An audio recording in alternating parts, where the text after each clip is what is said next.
Do, do, do. Yeah. So.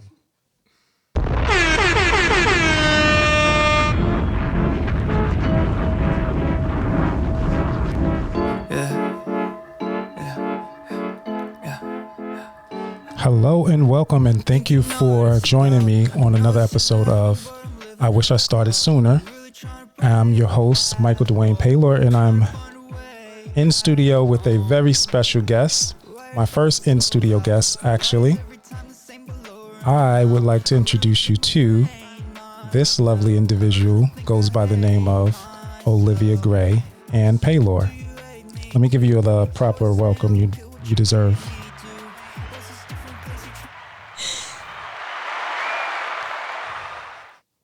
Hello, Olivia-Grey.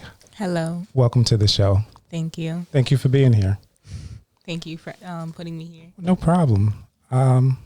This is like my home away from home, so you're always welcome to come on if you ever have anything you want to talk about or get off your chest.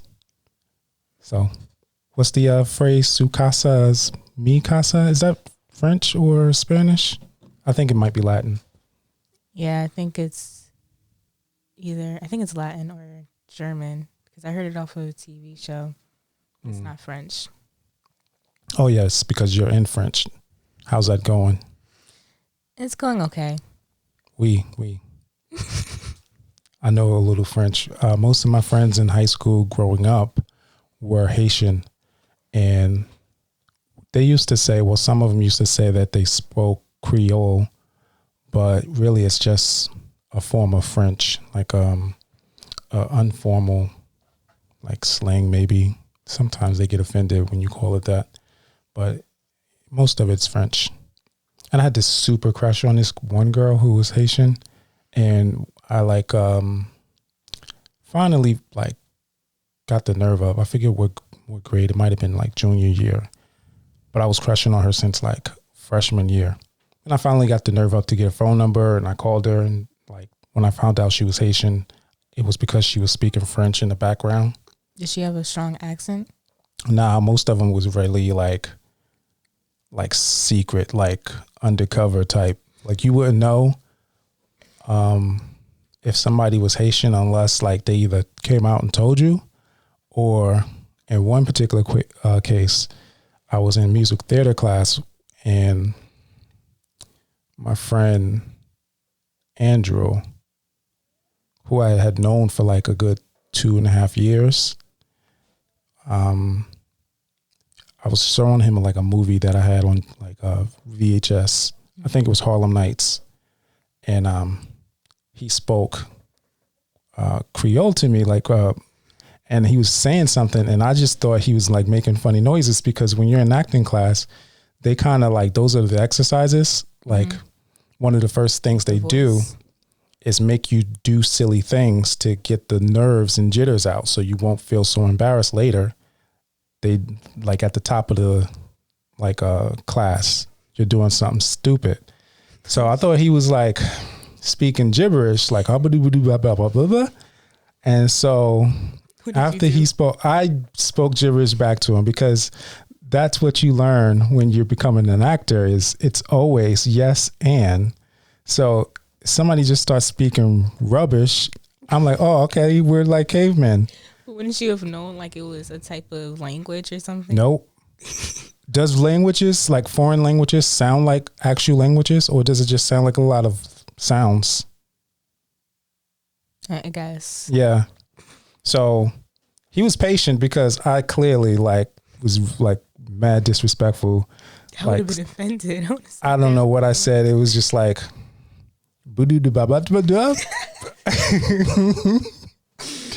and then I guess in that moment, because being dark skinned, a lot of people assumed that I was Haitian. And I guess this was the case with him. So once he realized, clearly I had no idea what I was like in the middle of a conversation, he was like, no, try to understand what I'm saying. And he repeated it.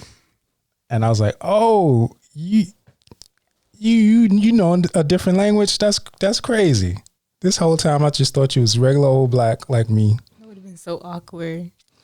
I mean, it could have been, but those make good stories, I guess.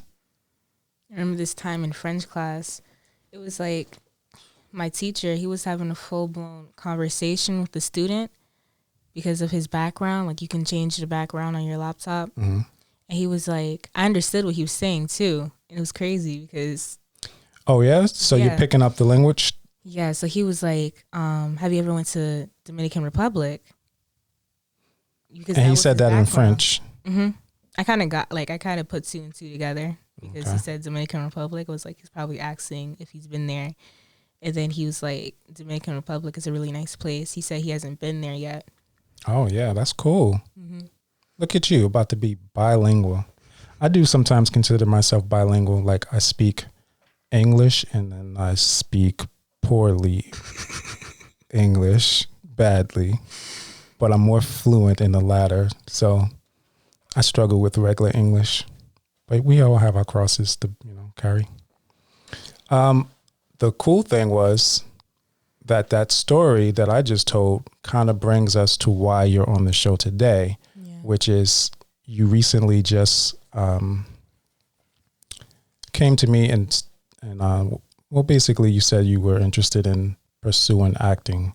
Mm-hmm. And I have always been the thespian in the family, the actor. Mm-hmm. I speak fluent thespian. I guess I have 3 languages. So that was pretty cool. And I could definitely see it, that you do have the talent and the chops, I suppose, to pursue it. So you got some questions for me? I mean, I'm not like a seasoned actor. It was always something I wanted to pursue as well, but I got busy with other things. But I still have that goal, and I would be more than happy to help guide you. So, like, how did you get into acting? Ooh. All right, so I guess this is going to be a whole series of long conversations deprived of like stories from my past.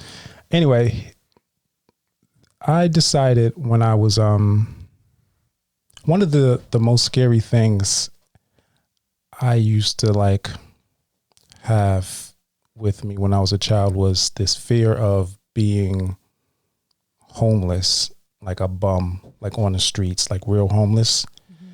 And it scared me equally. Like, have you ever let yourself think about what happens when you die, whether it's like darkness and all that stuff? And even if you're like into religion, you sometimes will let yourself what if, and it's scary.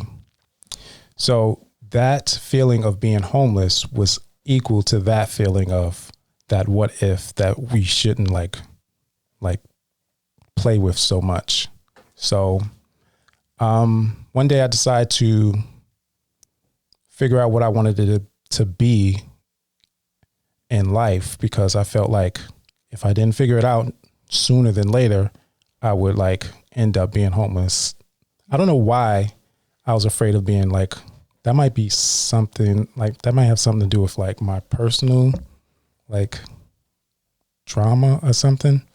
But the way we had back then to like research stuff was just the TV. Like, we didn't have the internet. The internet existed. I didn't know about it, and we definitely didn't have access to it.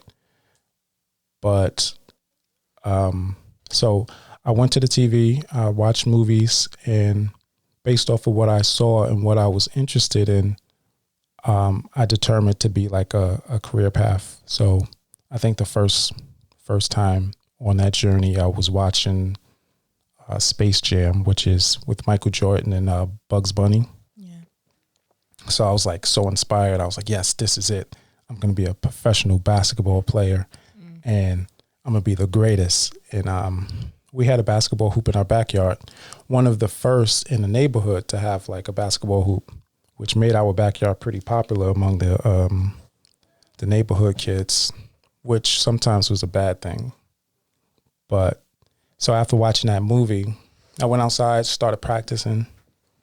I got about a weekend to my practice, and it started to fall apart. I was like, man, like this kid that I taught how to play basketball like a year ago, went to the Boys and Girls Club, learned to really play, and now was kicking my butt on my own basketball hoop.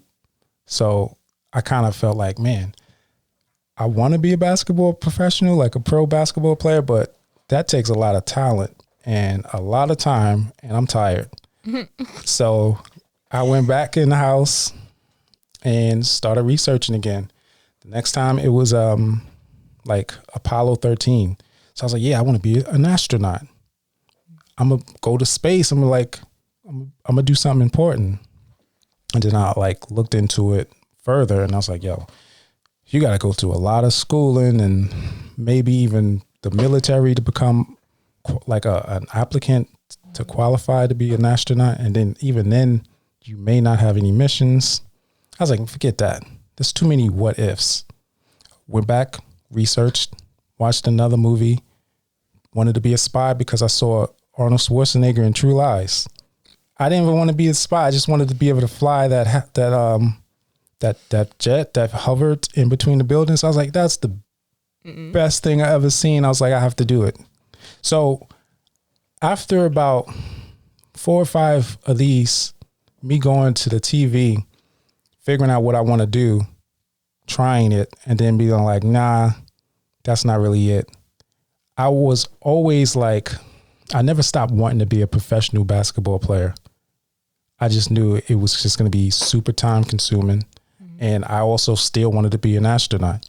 So eventually I realized like the only way for me to be all these things would be if I was an actor and I could play the role of a basketball player.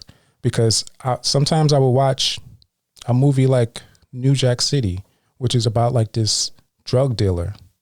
He's like the biggest drug dealer in this city. And I want to be the big drug dealer. Like I want to be that guy. I want to be Nino Brown. But then Bad Boys, which is about police officers, would come out and I'm like, I want to be a police officer so I can jump over the hood of a car. Like I just wanted to be all these things. And I was like, well, if I was an actor, I could be all these things and I can inspire other people to like go down a particular career path based off of maybe a film they saw me in, like how Bad Boys made me want to be a police officer or Apollo 13 made me want to be an astronaut. So that's when I decided that I wanted to be an actor. I wanted to be a movie star. I wanted to act. And that was about, I'd say, when I was in the 7th grade. So my mom had already passed by this point. And I remember there was this somewhat kind of weird kid who was in one of the classes I was in. He was in my grade. And I think his name was Maurice. Skinny kid, scrawny, kind of dorky a bit. But at the same time, he wasn't like a punk or a wimp. He wasn't a wimp. I wouldn't say anything about a punk, but I found out that he too wanted to be an actor. And we had 2 things in common. We had a crush on the same girl who was in 8th grade, and we both wanted to be an actor. And he brought to my attention that in the newspaper, there was this acting agency. And he showed me the newspaper, and sure enough, every week it would be there. And we thought this was like the biggest thing ever. It's like all our dreams was just like within this phone number. And we thought like we just call this number and like tell them, hey, I want to be an actor. And they're like, sure, kid, sign up right here. And they show you to Hollywood or something. But neither one of us had the courage to call the number. Like we didn't have cell phones. Like we definitely couldn't use our family's home phone number because it was like it wasn't toll free. Like some of those numbers you used to have to pay to like make a phone number, like a phone call. It's crazy that you had to do that back in the day. So anyway, that was 7th grade. I kind of bonded with that guy. 8th grade, I was chilling in class. And by chilling, I mean I was daydreaming. I was never really paying attention much. And my guidance counselor no, it wasn't even my guidance counselor. It was some teacher I never met before, who was like one of the lower grade teachers, like the fifth grade teacher. She comes into my class late in the afternoon and asks to speak to me. And so I go out into the hallway with her, and she says she's forming a drama club and would I be interested in joining? So I was like, I never met this woman a day in my life. Like, and I didn't tell anybody other than that Maurice kid, but he was no longer in the school. Like, he went to a different school. So I was tripped out. Like, how does she know? Like, I was like, man, this must be God talk. Like, he's moving mountains. So I signed up, and it was just, it might have been me, another 8th grade girl who wasn't in my 8th grade class. And then the rest of the people were like underclassmen, like 6th graders and 7th graders, some weird ones. And this was the really first time where somebody put a script in front of me and was like, here's your lines. And goodness. So it was the first time somebody put a script in front of me and was like, these are your lines. This is your part. Try to deliver it like this and so on. And I had to go and perform in front of the rest of the school. Like, I forget the exact name of the show, but it was about a garden, like Mrs. Somebody's garden. And we played different types of flowers inside the garden. And I was a tulip. And I had like a bad attitude for some reason. And so the costumes were basically, we were supposed to wear like green sweatpants, a green shirt. And then based off of the type of flower you were, you would have a cutout of the flower to go over your face. So your face was just sticking out like this. And so I was pretty much a shy kid. So none of my friends in my grade were expecting to see me on stage. And you would think like, oh my God, this is going to be the most embarrassing thing ever. But when I got on the stage, and yeah, they were laughing their behinds off, but it didn't feel like they're laughing at me because I was enjoying it, enjoying being on the stage. And it was like they were laughing with me, which is a different feel than being laughed at. So I enjoyed it just as much as they did. And then I was like, there's something here. Like, I really feel like I'm on the right path. Like, I feel like this is my my calling, but I didn't know yet. It wasn't until I went to high school, and I went to, let's say when you go to high school, they make you talk to the guidance counselor, especially since I was coming from a different city, and they give me a rundown of what type of classes they offer. And I wasn't really paying attention. My sisters made me sign up for ROTC. I was like, I don't know what that is, but do you guys have like a drama club? And she was like, no, we don't have a drama club, but we have what's called musical theater. I was like, well, can you act in it? Like, do they teach acting? She was like, yeah, they do, but you also have to dance, and there's a singing element to it. Like, you could do musicals, but there's acting in it. So I was like, all right, fine, that sounds fine. I just want to act. I'll do whatever. So I signed up for this class, and the first 2 years, it was the best because the director who ran the program, he was also the director of the entire music department. And he did like the marching band, and he did the musical play. And he had been doing it for a number of years. So he had all the experience. He had all the connections. He had actors come from like workshops for certain like classes. And so we actually had like experienced actors giving us training and teaching us different exercises and stuff like that. We would go to this theater called the Paper Mill Playhouse. I forget where it is, but we used to go there all the time to see actual shows. And then sometimes you speak to the actors. Most times we would just have to write them a letter afterwards, like critiquing the show. But that first year and a little bit of the second one was like when I really got bit by the acting bug. because it was like a full production. When I went into it, I was just expecting it to be something like the type of plays you'd put on at church, but this was like a live orchestra, like various types of instruments, a lighting department, stage, like everything, real sets, like wooden, like it was magical, like performing it. It was like, I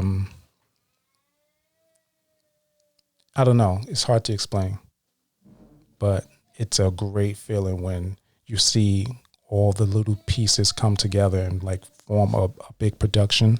It's a great feeling. So that's when I was like, oh yeah, I'm bitten.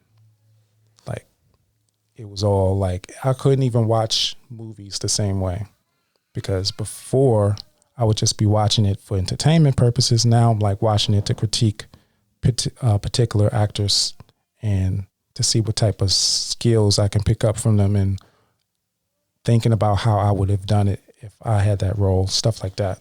Mm. So yeah, that's a long-winded answer. I don't even remember the question. How did you get into acting? Oh, I think I answered it. I really feel like acting, it has like a lot of roles to it. Mm-hmm. And basically you can do a lot of things when you're acting. And one of the things is like there's so many roles, and basically if you wanted to be a scientist, like you said, you can just be an actor. And your role can be a scientist. And there's some roles or actors who put themselves as the person they're playing as. So there's a little bit of psychology in there. Oh yeah, where you definitely have to look into it, like look into the character, so like you can be the character. Definitely. When you go to college and you're majoring in like one of the arts, you do a lot of times have to take a psychology type class, and I think it falls under liberal arts or something, communications, but you definitely do have to study people. It helps, especially helps you develop a technique that you can be like reliable on, like a reliable technique that you can draw from, because there are some people who are just naturally talented at certain things, and then there are people who work and like build skill. And I think the type of people who will build skill will be those who look into psychology and different types of personality types, traits, stuff like that. So yes, and that's one of the things that you're into naturally as well. Mm-hmm. How did you find yourself becoming interested in psychology? I don't know. I guess I just wanted to help people.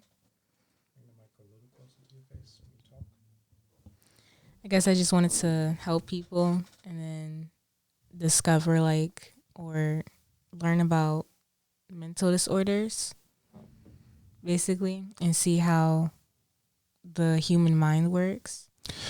But why exactly did you find yourself interested in like mental disorders? Like most people would be like into music videos, the latest dance moves. I don't know, J-pop, is that a thing? K-pop? Oh, is it K-pop?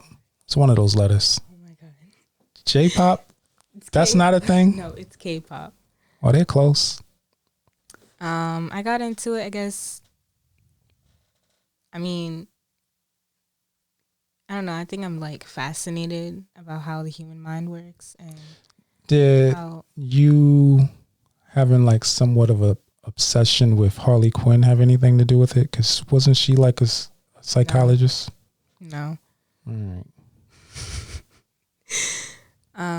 Because I'm not going to be like working in a psych ward or something, because that's too crazy. I just want to like basically counsel people, but also learn about other stuff too. That's cool. I regret not knowing or even being interested in knowing like these various different types of psychology, because it is like woven into every thread of like civilization. Mm-hmm. So the more you understand it, the better I think you'll be able to navigate like certain type of people and different type of relationships, whether it be a professional relationship or a personal relationship. You'll be able to identify characteristics that are like associated with certain type of disorders. And I think that's really cool. You should definitely stay on top of that. Yeah. So what's your next question? Not to rush you, but I know this is kind of like your first interview. Yeah. Like when I do get into acting, do you have any tips or notes? My tip is you don't have to wait to get into it. I think because of the type of technologies we have now, you could start now and just start working on your own catalog, your own, I guess they would call it a portfolio. There was a time where you had to go through the proper channels. You had to get headshots, and that meant paying a professional photographer for a type of shoot. And then they would charge you a certain amount of money for that. If you didn't have it, then you just couldn't get into the audition because they required headshots, or they required an agent for you to get to auditions. But because we have technology and we have social media and we have all these things, you could start your journey like as soon as you decide that was something you wanted to pursue. So you have the gift of Google. I don't know if she's going to say anything. I forgot to turn off the Google. You have that. You have your phone, YouTube. I've learned so many things over the years, just various things just by YouTubing them. Like if you ever see me fixing anything in the house or in a car, it's because I learned how to do it on YouTube. So likewise, they have a lot of information on acting. And also, and this is just, it's kind of random, but it's not. We were talking about monologues earlier. Yeah. So that was maybe like early afternoon, maybe 12-ish. It was like 11:40. So early in the morning. Mm-hmm. So while I'm scrolling down YouTube, I come across a video and it says the greatest monologue. And I'm like, that's weird. I was just talking about it for the first time in a long time, and now they're showing me a video on it. It's because your phone listens. Yes. So I was like, yeah, this phone is listening. But I'm not going to give it the satisfaction it thinks it needs. I'm not going to click this video. So it's going to think it failed. So I keep scrolling, and then I end up clicking on another video that I thought was about Spider-Man, but it was about acting. I was like, damn it. They still got me to click on something because it spied on me. But yeah, but the whole point is YouTube is a really good source for learning. It could be a bad source too, depending on what type of rabbit hole you find yourself falling down. But yeah, definitely just start now. Start practicing. Working on your craft requires discipline, like self-discipline. And be kind to yourself and like not criticize yourself so much that you get discouraged and stop. Like you won't ever get really good unless you continue to build towards it. And that's a everyday type thing. And that's one of the regrets I have, which is one of the reasons my show is called I Wish I Started Sooner, because there were points where I did start and then I stopped because I got discouraged or I got really critical. And I wish I would have not. I wish I would have continued, because who knows where you would be on your journey if you just keep moving forward. Mm-hmm. So that's my advice to you. Keep moving forward and always look for a lesson in each experience, because you're going to learn certain things. And as long as you learn something from your experiences, then they're all like beneficial situations. Like it's all a win as long as you learned a lesson. Definitely. Oh, I have the book here. This is, and I showed you the video earlier about Kev on stage talking about this book. Yeah. randomly, I spoke about this, and it's weird being on the same wavelength as other creative people, other places in the world. Like there was this situation, your godfather, Dwayne, and we used to make beats, and we made this one song, and it had a lot of drums that were like played in reverse. So it sounded kind of weird. And we took it to our mentor at the time. He was like the substitute teacher who was also like into producing music. He was really talented. Mm-hmm. We showed him like, yo, what do you think of this idea? We were like, reverse this beat. It's kind of crazy, right? And he's like, nah, I don't think it's good. Like that's crazy. I don't like it. I don't think anybody's ready for this. And like a week later, Missy Elliott comes out with the Work It song where it has a reverse element to it. She's actually, yeah.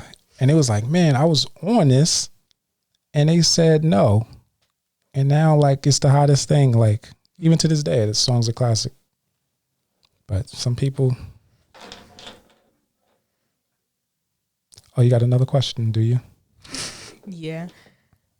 This one's more like it's not something in the past or something, or isn't a question in front of you? Re-exit. Yeah. What's the question? Who is your favorite Broadway actor? Broadway. I never really followed Broadway that closely because I never really wanted to end up on Broadway. It was something worth doing because acting in front of a live audience, it has its own energy to it. I would have never known that had I not gone through the music theater program, because when I realized I wanted to be an actor, it was always in front of a camera, because that's how I came in, admiring those different actors and aspiring to those different professions. So there are actors that I'm familiar with who has worked on Broadway. Almost all the big ones have. It's almost kind of like they just do it just to check a box. They may not necessarily like want to be on Broadway, but that's a tough question for me. Well, then who is your favorite actor in general? I will have to say Samuel L. Jackson. You familiar with him? No. Samuel L. Jackson, you've seen him 1,000 times. You know him if I was to show you. I admire him most because he's constantly working, always working. You go to the movie thinking you showed up to see a particular actor, and he'll just pop up in the movie like, I didn't know Sam Jackson was in this. Like, and he'll take any type of role and make it memorable. So his work ethic, I think I would like to mold myself and my career after the most. But there are other talented actors. I enjoy Will Smith, not just because of his acting abilities, but more because of what he chooses to do with it. And I think in many ways people don't notice what he's done. There was a few years ago, there was a little bit of a controversial type thing surrounding him in a movie that he did called Collateral. And it was about the NFL covering up the fact that their players were suffering concussions. Actually, no, it wasn't Collateral. It was called Concussion. Collateral was with like Jamie Foxx.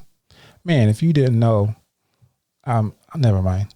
Because I was like, man, how'd you let me make that mistake? But you don't know these movies.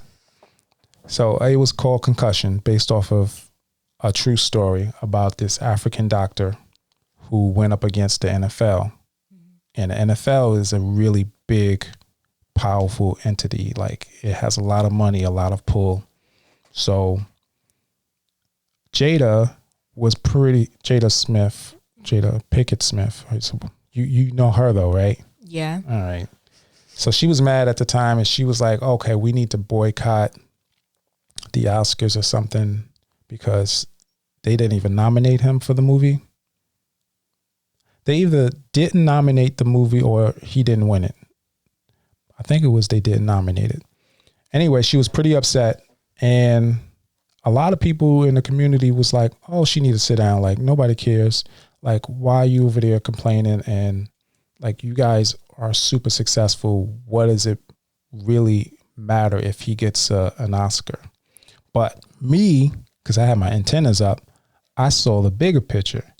So Will Smith, he was very successful, especially early on in his acting. He was one of the highest paid actors in his day. So he was doing like an action movie almost every July to open up the summer blockbuster type time frame, whatever. So he was getting a lot of money, a lot of opportunities. So early on in his career. So later on, he starts doing certain types of movies that's kind of, they have a phrase for it. It's like, there's kind of like dramas that attract the attention of like the Academy Awards. Like, they don't give Oscars for movies with like comic book characters in it. No matter how good it is, they just don't. They always find a reason. But those pretty weird, sappy dramas, they love those. So every once in a while, will start hunting for one of those Oscars by making a drama type movie. And every time he wouldn't get it. But what I noticed was the type of movies he was making, I felt that there was a nefarious plot to keep him from getting an award based off of the type of movies he was making.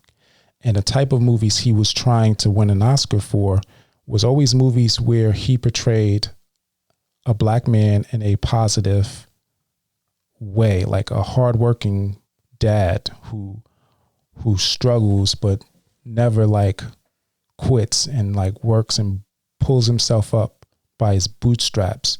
That was a movie called The Pursuit of Happiness. I saw a movie where he played, I forgot what it was called, but he did have his son in the movie with him. And it was similar to that. I think that was the movie. Were they in the bathroom at one point? Like they were homeless and he was trying to sell these in the portable. Mm-hmm. Yeah. So that was one of his earlier movies where he tried to get an Oscar. Didn't get it. And there's a reason why. I'll tell you after I make my point. Then he makes another movie, I guess 7 Pound. And that was about a man who, because he was feeling so guilty that he was responsible for a car accident that killed his wife, he was going to commit suicide. Wasn't that I know what you're talking about. I think it seems familiar, right? Something. It was like a number or something because it was 7 Pound. Yeah. I said that like a moment ago. So yeah. Now, although he's about to do this terrible thing, he's still this really charitable man who wants to make a difference and change 7 strangers' lives for the better by making sure they have a second chance at life. So that's a really honorable thing, but he didn't get an award for it. Why? Because of the way it portrays black men. This positive portrayal is against the status quo. So the reason I believe they won't give him awards for these type of movies is because there are other content creators who are sitting in the wings, basically watching what gets awarded so that they can create content that mirrors that. So if they say, oh, this type of movie got an award, all right, I'm going to write a script about something similar. I'm going to tweak it a little bit, but it's basically going to be the same story as what just won. And then they're going to send that around to different movie productions, and everybody's doing it. The movie productions are watching to see what won, so they can go and find a script that's similar, so they can make a movie that's similar, so they can hire actors who look similar to so whatever like worked. The same thing, but they're trying to make it better. Not even better. Sometimes it just has to be familiar enough to be successful. It's really just about what's profitable. there's a film company called Blumhouse who just deals with like low budget horror movies that are really centrally located. Like the cheaper they can make the movie, the better, because they're going to make so many of these cheap movies that eventually one of them might become popular. And if it becomes popular, then they can sell the rights to that franchise. So that's how the movie Saw happened. That was the very first Saw movie was very cheap to make. And the majority of it took place in the bathroom. And so when that became successful, they made like 8 of them. So the entire franchise is worth so much more than what they initially invested. So companies exist, like movie companies like this exist, that through, I won't say no fault of their own, because they're just trying to be as profitable as possible. And sometimes being profitable sometimes means you have to like ignore negative things or bad things that are happening. You look the other way while you say, well, although this movie that won the best motion picture of the year has like, let's say, a black corrupt police officer. Okay, that's a bad stereotype that we might be reinforcing by creating more movies that are similar to it. But if it means making more money, that's somebody else's problem. I'm gonna take the money. I'm gonna make the movie that's similar to what won the top prize, because I want to get as paid as possible. So that's how you get a movie. The movie I'm referring to is called Training Day. The actor I'm referring to is Denzel Washington. Have you heard of his name?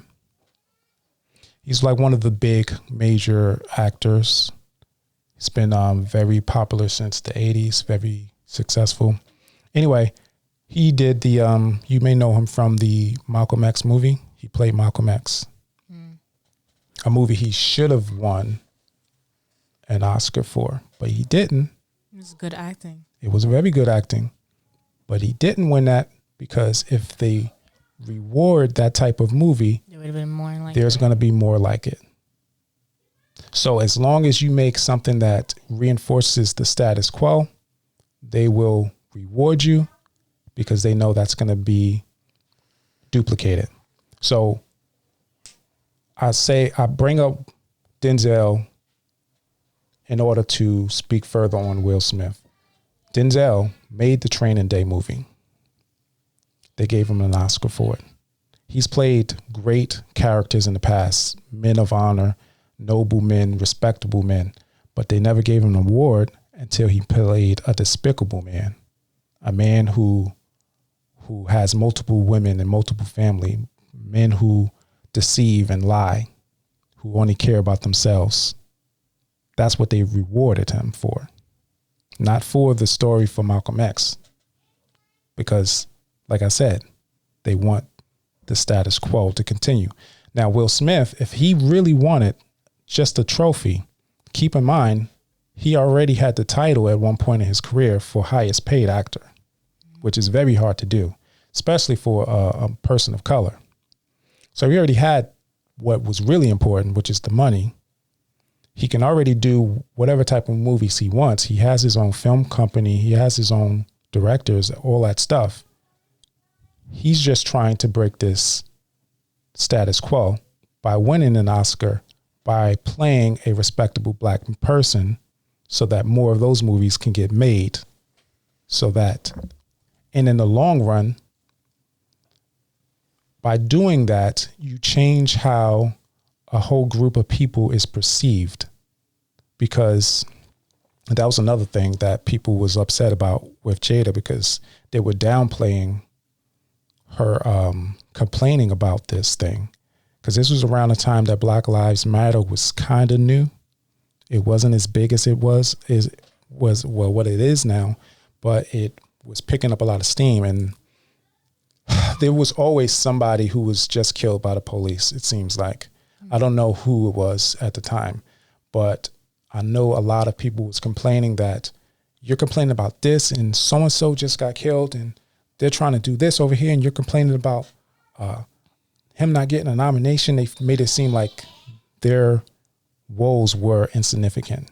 But it all ties in together, because if Will was to get an Oscar for a positive black man role, and then they start making more movies trying to chase that Oscar, other content creators, they're going to be casting more black people in positive roles. So they're going to have less people of like, I won't say, well, I'll put it like this. I don't have a map, but there are parts of the country where, if I was to point to it, there are very few people of color in that part of the country. And those people, they're in a bubble. They only see people who look like them. And so they only believe people who they connect to, which are people who they look like, and they don't believe anybody outside of that bubble. So they see there sometimes these people who lives in these isolated parts of the country who don't have exposure to other races and cultures. The only exposure they get is from the media. The media consists of Hollywood movies, television shows, and the news. Okay, so you have movies that portray black people as violent, untrustworthy police officers. That's successful. Then TV sees what's successful in Hollywood and they duplicate that. So now you got TV shows where that type of stereotype is reinforced. So as an example for that, when Harry Potter was really big, what happened? TV saw, hey, this movie's doing a lot of numbers. We need to get some of this money too. What can we do? Somebody make me a script about wizards. I don't care what it is. Disney came out with what? Wizards of Waverly, whatever. So when Twilight was big, then I think CW or one of the TV channels, they came out with a TV series, Vampire Diaries. Oh, you like this movie? I got a show similar to it. You're going to love it. But whatever happened in the movie, it's going to happen in the show. Just draw it out. So if you got people that look like your brother or your uncles or your dad who are drug dealers and they're low lives in these movies, well, that's what they're going to look like in the TV shows. And then your only other source of the media is the news, and that's a whole different conversation. Mm-hmm. So when I noticed that he was using his celebrity to try to change this big thing by himself, and it's a big thing to do because you're just one person. You can only make so many movies, but you can open the door for other people. So if he was successful with, let's say, The Pursuit of Happiness was successful, and they made 10 more movies the next year similar to it, that'd have been 10 more black men in positive roles.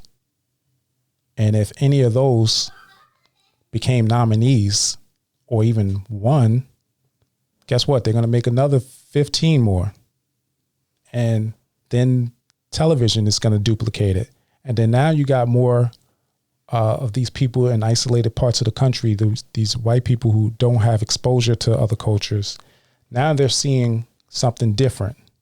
Now they don't think they're all drug dealers and drug addicts, because they got 20 actors that they know of, who they admire, that they're familiar with, who they've seen in their house every week.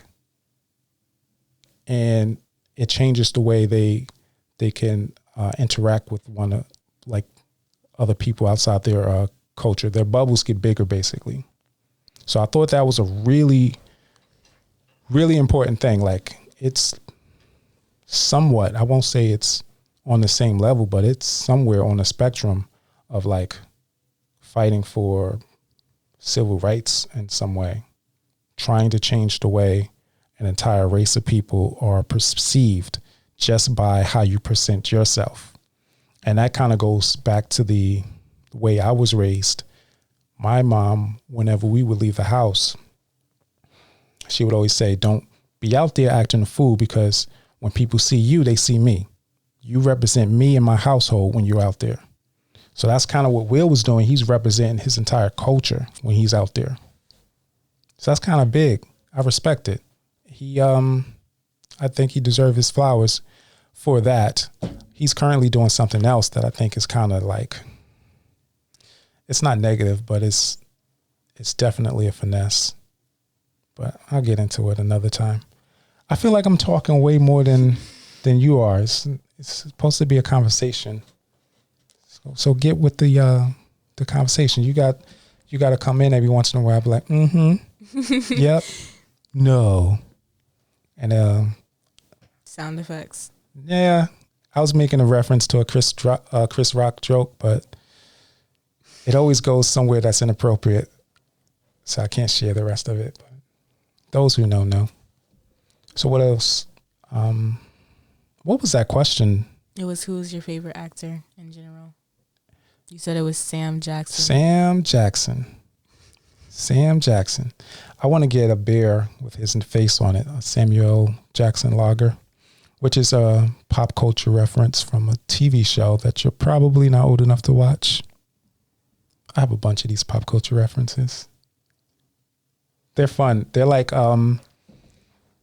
Easter eggs that you can hide in everyday casual conversations. Most times people won't pick them up, but if you find somebody who picks up the reference, it's like finding a instant best friend. It's fun. I don't have any more questions. So do you have any questions for me or? Yes, I have 1,000 questions for you. You're constantly changing. Since we're talking about the arts, do you remember why it is that I named you Olivia-Grey?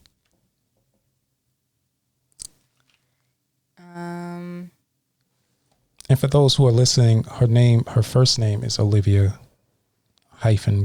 So her first name is Olivia-Grey.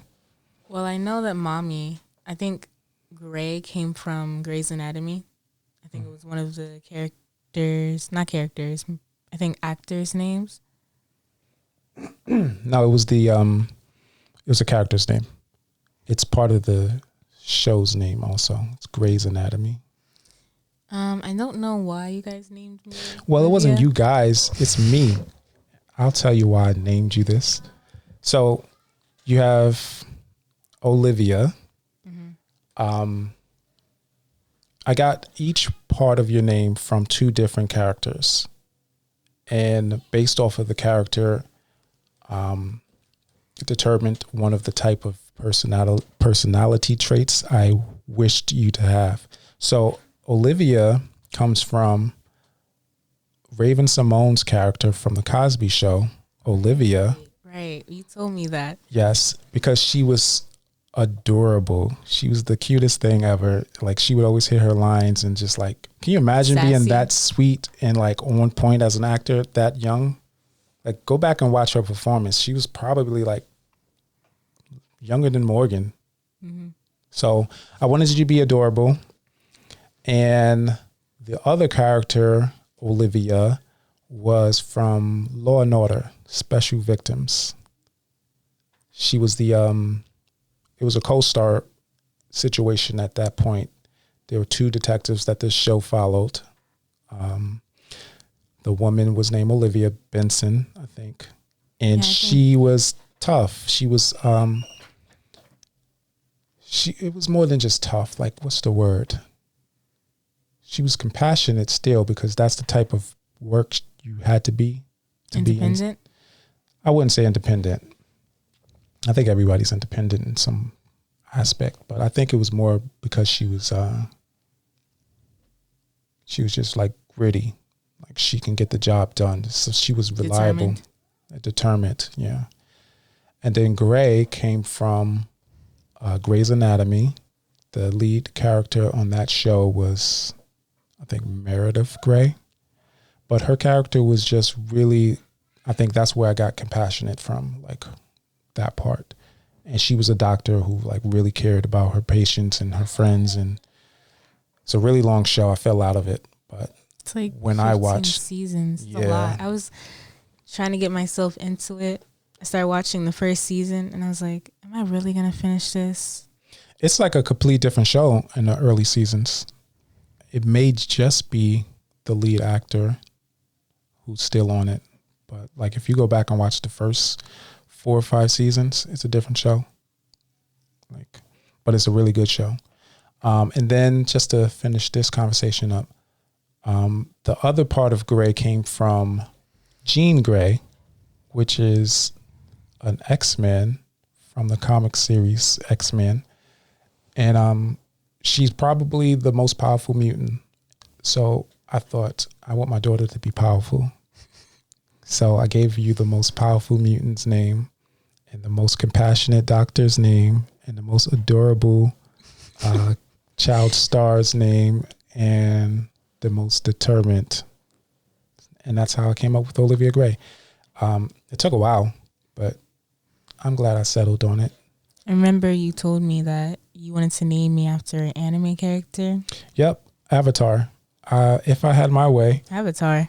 It was Avatar: The Last Airbender. I was going to name you after, it was either going to be May, after Zuko's girlfriend. That would have been cool.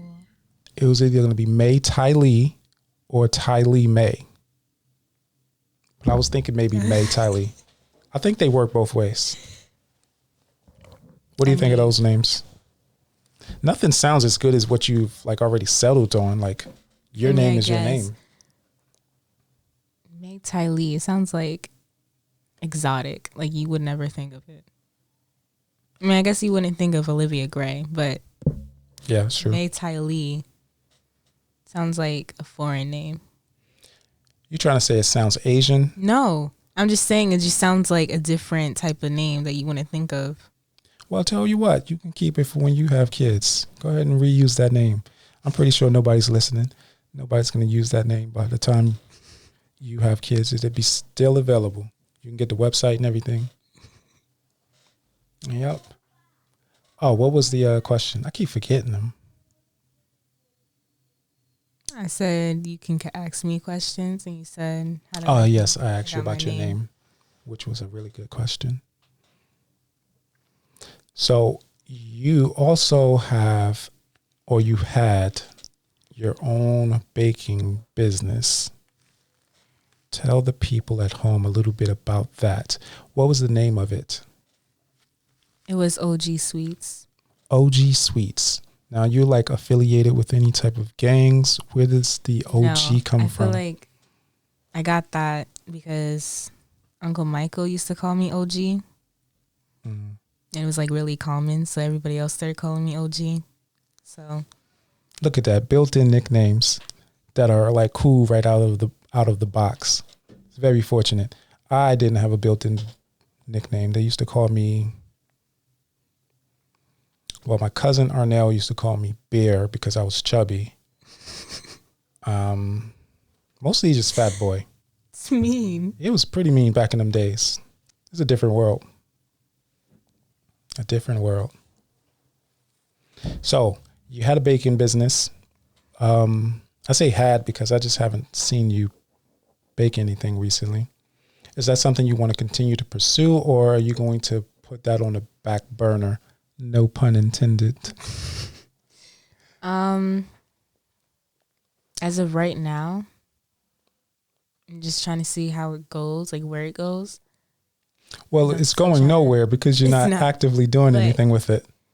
Right now, I'm just trying to figure out what I want for my career, which I have 2 things I want to do. But the thing I wanted to do for the longest was major in psychology, which from information from another person, it takes, I think, more than 5 years. Yeah, but you can get started by reading books about it, watching TED Talks, see how interested you really are, and test what your limit is. Because maybe by the 3rd lecture, you can be like, man, this is boring. I'm so tired of hearing about these terms. And you'd probably save yourself like 3 whole years of college. As of right now, I have a binder filled with psychology stuff, and what degrees I need to get to pass. And getting that degree is important because you want to be a licensed physician with your own business. Where's the end game exactly? Because it sounds like you just thought up until college, which I think that's a step. I don't think that's the. Now I have like a hard way of saying this, but it's like the type of psychologist I want to be would be like helping kids. So like from the age of 8 to 18. Okay. So I think it starts with an A, but I don't. Adolescent? Yeah. So I know what type of psychologist I want to be. I think I would have to be in like a program, I guess, or a building. It wouldn't just be like my own business. Okay. So do you want to work for like the state, like with troubled youth? Like kids that are at risk? Yeah. Ew, why? Those kids are no fun. I don't sound like that's going to make a lot of money. It's just going to be like something that stresses you out all the time. Like if you want to be a therapist, try to get those rich kids because you're not probably going to like save them anyway, but you're going to get paid really well. It's one way to put it. Yeah, it just seems like torture trying to save. That seems cynical, but like I've seen enough of these TV shows back in the day. Like there was a show called Boston Public, I think. It's about this high school in Boston. It was really bad. And then the teachers were always like really good-hearted people who would like go to the ends of the earth. Tear them out, like tear them it apart. Wasn't just the kids. It was just like the circumstances are so dire. It's like, how do you save this kid who probably haven't had fresh vegetables in 4 months and you're expecting them to like pass this test, like, and his brother just got shot and his mom's on drugs. And it's like, you're never going to save this guy. It's just too much. I'll be feeling bad for the teachers. Like this guy's going to be drinking, a working alcoholic by the time he's like halfway through his career. He's going to be that teacher that just smells like vodka, which everybody's high school has. Mine was the oh my goodness. Mine was the driver's ed guy. When I was in elementary school, there was this one teacher. I mean, I wouldn't say he was a teacher. I think he was the librarian teacher. Like he was basically, we would go there for library, and every time he would talk to us and we would just be right there. He smelled like he was smoking cigarettes. Oh. And not only that, but his teeth were yellow. Was really yellow and like jacked up. It's probably because he was a male librarian. So, it was like so he like had trouble accepting himself. He was like, what am I doing with my life? And it was like really strong too. It's not like he's probably smoking in the library. No, it's like, I don't think it was cigarettes. Because now that I think of it, it probably didn't. It wasn't cigarettes. You think he was getting high? No, I think it was something else because it was just that bad that I couldn't tell what it was. It was either bad breath or cigarettes. Probably both. Yeah, my driver's ed teacher was he was not allowed to teach the there's a certain portion that like his license was suspended, so he was teaching us, but he had a license that. So how was he teaching you? Wait, that's all we had. What teacher? I don't remember his name. It was driver's ed. So, like back in the day, they used to teach you how to drive in school. How is he going to teach you how to drive if he can't drive because he got his license suspended? Yeah, it doesn't make sense. It was what it was. Setting you up for failure. Which is why you can't save those at-risk kids, yo. I'm gonna have to find that show, Boston something. Boston Public Boston. I think they had another one called Boston Legal. Anyway. So, you want to be a therapist. Definitely finish that thought out. See where you want to actually end up in your career. I'm always in favor of being an entrepreneur, finding a way to like own your own work, your own like office. So, But I feel like it's hard because you see black owned businesses and stuff and they're doing really good, but their stuff is just so expensive and it's a lot of money. So it's like when I see that, I kind of put myself in their shoes and I'm like, they need the money, but people won't buy it because of how expensive it is. Like me and mommy, we were getting our nails done, and across from that was a black owned business. So we walked in, and like a shirt was $39, and it was a lot. And I just kept looking at it. I was like, this is a lot of money. was it one of those custom printed shirts? No, it was like, I think because it was like an African design. So it probably came all the way from Africa. You know how much a plane ticket is for that shirt? And you only had to pay $35 or something? $39. That's almost $40. $39. It's almost $40 for a shirt. Well, the problem is, I don't know about that particular product, but when I had a t-shirt business on Facebook, nobody supported. They used to say, well, when I did a poll, basically I asked my sister, like, hey, you're going to buy or support my business? And the first question she asked was, how much is it? Mm-hmm. And I was like, oh, it's $25. For a shirt. For a shirt. And then she was like, oh, I ain't spending $25 for a shirt. But it's weird because people are weird. Like us people are weird because we'll spend $25, maybe more, on fast food or restaurant food, but we can't spend $25 on a There's a difference. There's something about spending money and then buying stuff. Yeah. There's a difference. Like when you buy something, you buy this hat, I have it for the rest of the time I can keep it from like, but if food, it's, you're just eating it. you eat it, it's, right you now. spent it and it's gone and you don't have anything to show for it. Why in the world would we pay for money? Conditioning, I suppose. You're conditioned with almost everything you see on, well, in my day, it was on television and movies, but now it's everything you see on your phone. That's why our phones listen to us and suggest videos based off of conversations it secretly recorded. It's because it's conditioning you to view what it wants you to view, so it can like steer you into buying what it wants you to buy. So people are conditioned to buy expensive clothing from big brands versus supporting somebody local. It's the name brand. That's what they're spending the money for. Are you familiar with that street brand Supreme? Yeah, where they have the Supreme hat and the shoes and the pants And their products are really expensive. And it's because the name brand is what people are buying into. It's for people who may have a lot of money, but no style.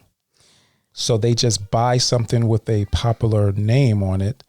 That way they don't have to like put in the effort of actually being interesting. They can just pay to have something interesting on. So that's kind of the markup for uncool people or untalented people. Like, all right, I can make you look cool, but it's going to cost you.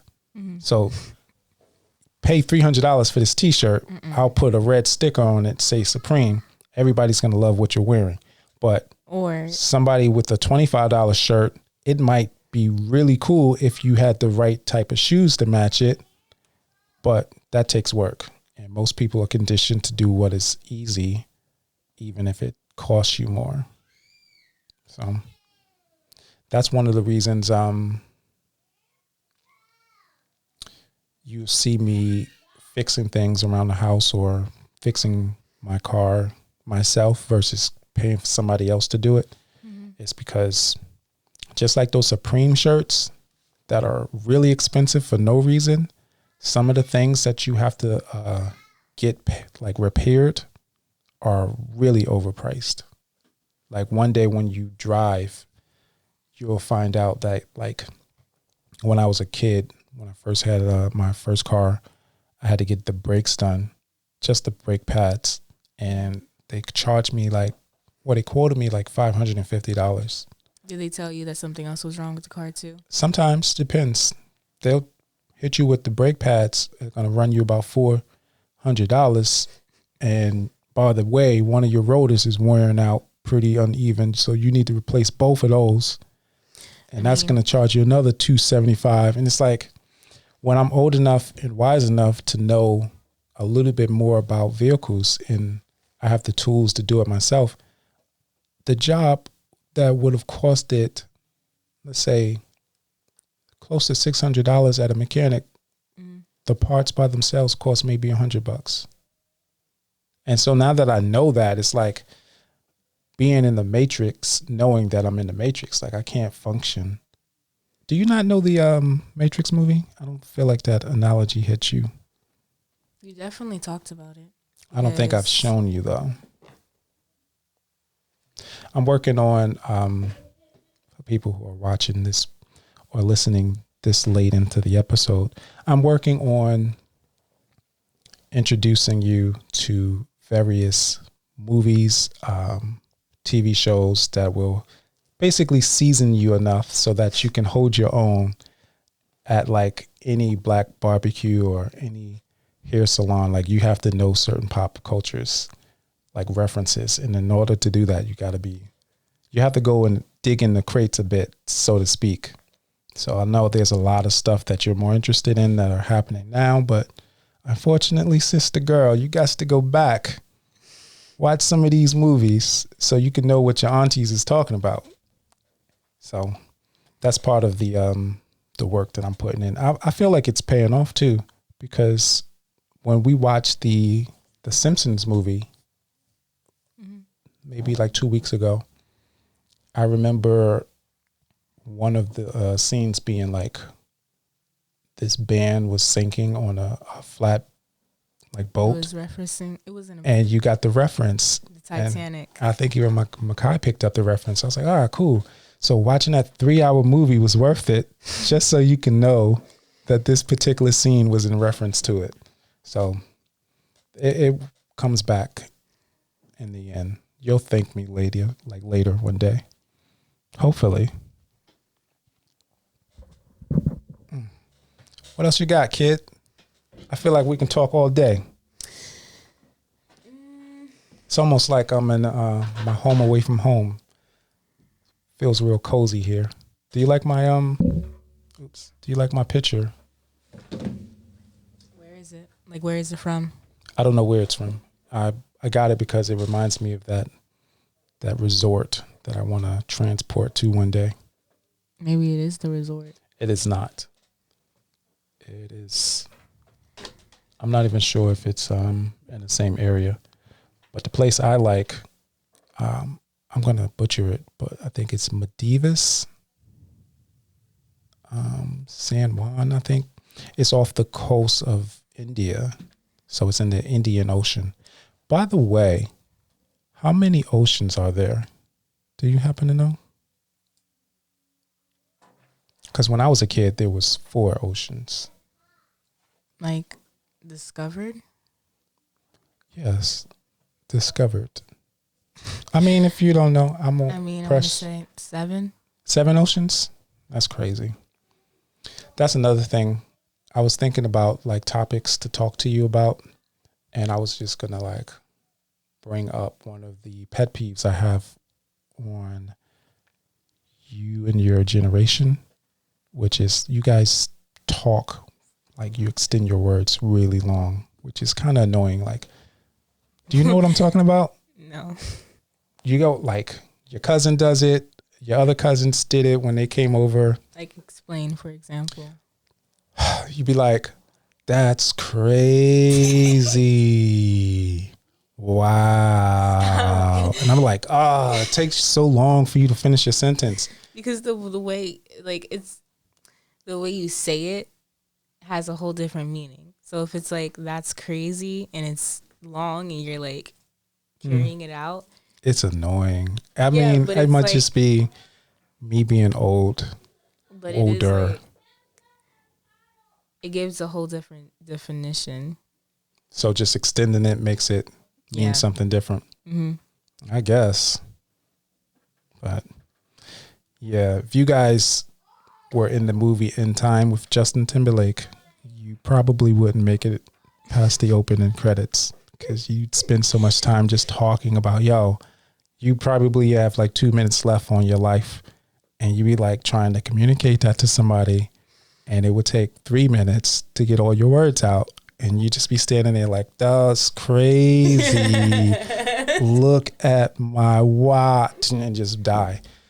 That's another movie you got to watch if you got the time.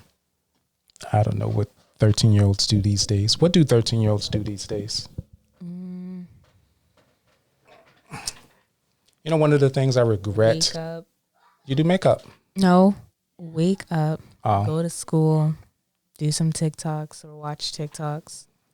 You said wake up, go to school, as if going to school isn't coming downstairs and sitting in the living room. Trying to catch up on work. Trying to do something productive. It's a lot of trying. I don't feel like you should try to catch up on work. You either catch up because or there's a don't. lot.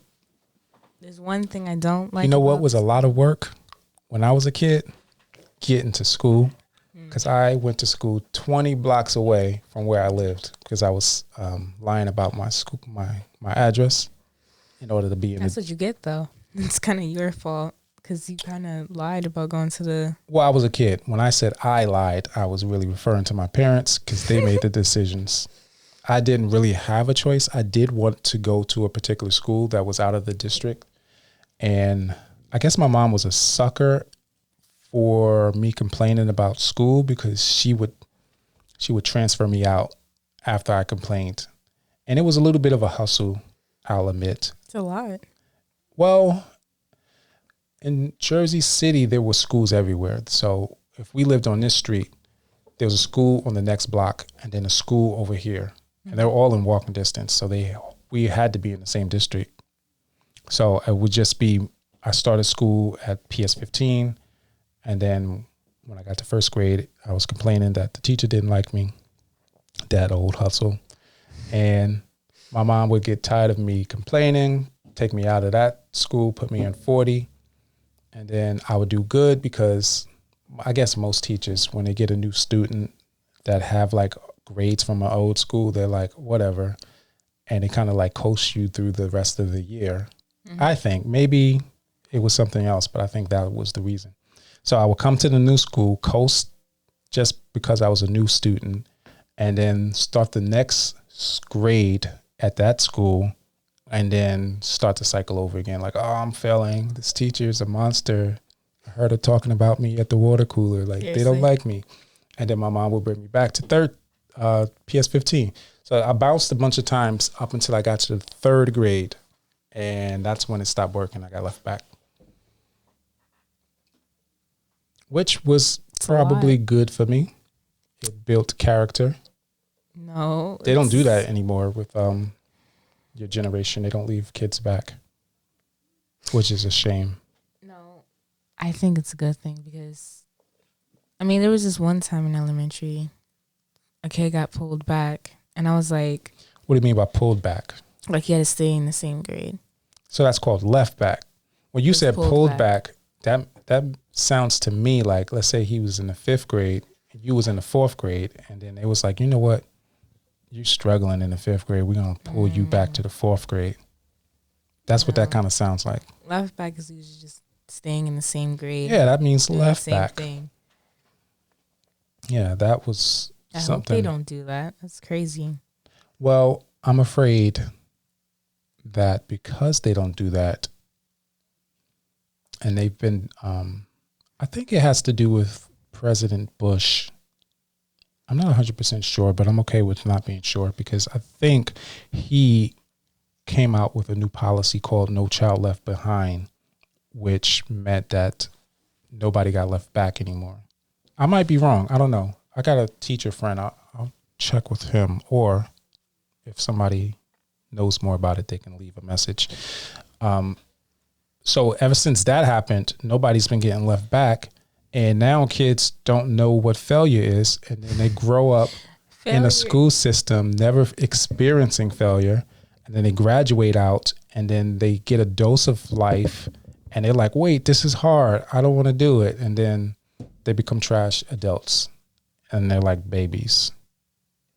And that's because nobody got left back. I mean, I think for the last 15 years. Part of it is because the teachers don't have enough time to pull the child aside and tell them that they're failing and that they need to work on this.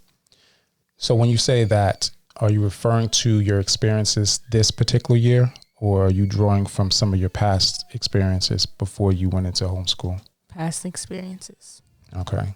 So you're saying it's basically all the teacher's fault. Well, not all of it. I'm not putting the fault on the teachers. I'm just saying that some part of it would be nice if the teacher kind of like told us what we needed to work on or helped us explain it more.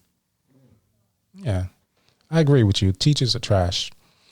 I didn't say that. I forgot what I was going to say. There's, I guess the whole school system up until this year, it was a old system that was designed back when like farms was the major like business. Like that's the reason you have summer vacation. You know what else should be like an old system? What? Waking up at 7 a.m.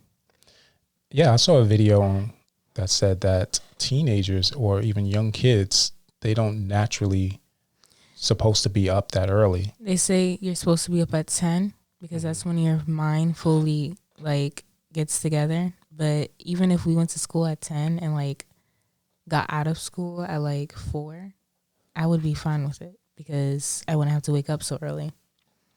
Well, the reason they have you waking up so early is because it's when the sun rises. Yep. And that back then, that's the only time they can get light before it got dark. Look at you, little smarty pants. That's true. It's an old system. I think a lot of it should have been adapted a long time ago to like keep up with technology. And I guess Corona kind of like forced this technology to be implemented. I think, or I have been thinking that homeschooling remotely should have been an option or should continue to be an option moving forward, even after the outbreak is over. Why? Because it keeps the amount of students low per classroom. And usually, in order to get a good, to get into like a good school, to be in a good school district, you really probably are looking at buying a house in a neighborhood that's like 400,000 and up. And those districts usually are the ones where they're not super populated. You don't have a teacher that has 24 students in that type of neighborhood. But in your neighborhood, like when we pulled you out of public school, you were one of 24 kids. And the conversation we had with the teacher was that after, we won't discuss exactly what she said, but it was basically like the system wasn't designed for the amount of students that they have to be responsible for. And sometimes kids get stuck in the margins because it's just too much for one person to deal with. So if they were to continue to do remote teaching for, let's say, half of the students, that means you only have half of 24 in the classroom, and then the other 24 can be at home or even on a different schedule. Because why does the home school remote system have to be the old hours that were for like being in school? Like what I'm saying is, why do you have to be at your computer at 8 o'clock in the morning? You're at home, you should probably have an option like how college is, where if your first class was at 10 o'clock, that's what time you start school. I mean, you have the technology, you may as well use it. But I think they really do need to continue to implement the technology. It will definitely create less of a less distance between like rich neighborhoods with really good school systems versus the poorer class or the middle class. I think the technology, like the laptops, you guys not having textbooks anymore or your assignments being there, is a benefit that makes you a lot more closer to like a better education system. Because when I was a kid, we had old used textbooks, and some of those textbooks might have been 8-9 years old, and that's outdated. That information would have been long outdated, especially nowadays with how fast. What are you laughing at? I hit the microphone. No, you're doing that thing with your eyebrows. Oh, my eyebrows. I don't even know that I'm doing it anymore. It's a story about that. I learned how to do the eyebrow raise because of Jim Carrey, who is a comedic actor. Jim Carrey played the Grinch. I recognize that name. Ace Ventura, that's probably before your time. You didn't see The Mask. I guess I'm gonna have to like set up this computer in order for you to like see who I'm talking about, because you're spacing out on me. Anyway, he was an actor, a comedian, and he knew how to raise his eyebrows. And one day, and this was like, I was probably 9, maybe 8. I was like, man, I want to learn how to raise one of my eyebrows, because it looks pretty cool if you do it like in a conversation. Like if you just raise one eyebrow, it kind of makes it look like you were thinking about it but hadn't really decided. Like, So I was like, yeah, I want that facial expression. And so I practiced. I would stare at myself in the mirror in the bathroom, and I would just keep raising both eyebrows and then trying to pull one down. And eventually, I got the hang of it. I was able to do one, I think the right side.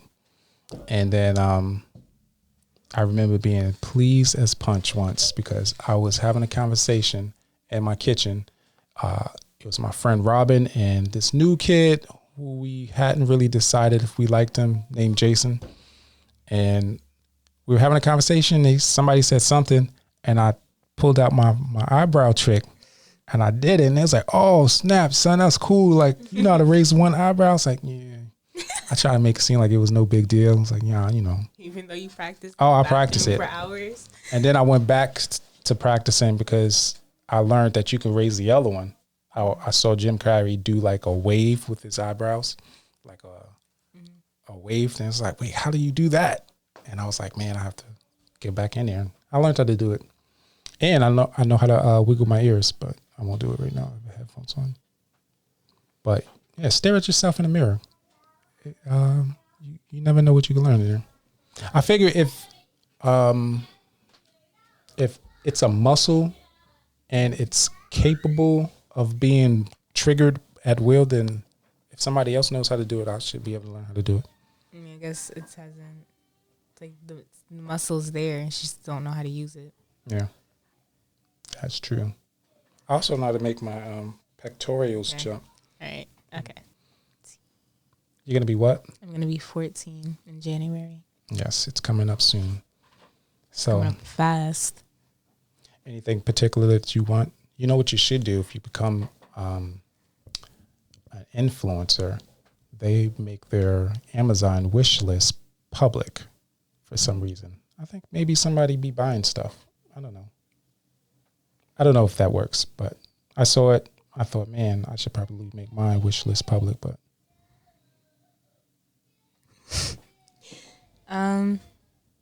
Because I already know what I want for Christmas. It's not a lot that I want for my birthday. Cool story, bro. Like, sounds interesting. Wish we had more time to talk about it. But I think that's pretty much it for this particular episode. We had a really good time. Oh, I'm going to play the outro song because why not? We started it off with the intro. The intro. May as well hit the outro. And I will put the artists of this song in the credits. And yes, thank you for joining me on this episode of I Wish I Started Sooner. I have been your host, Michael Dwayne Paylor. This has been my guests, Olivia-Grey and Paylor. And we will see you next time. Stay blessed.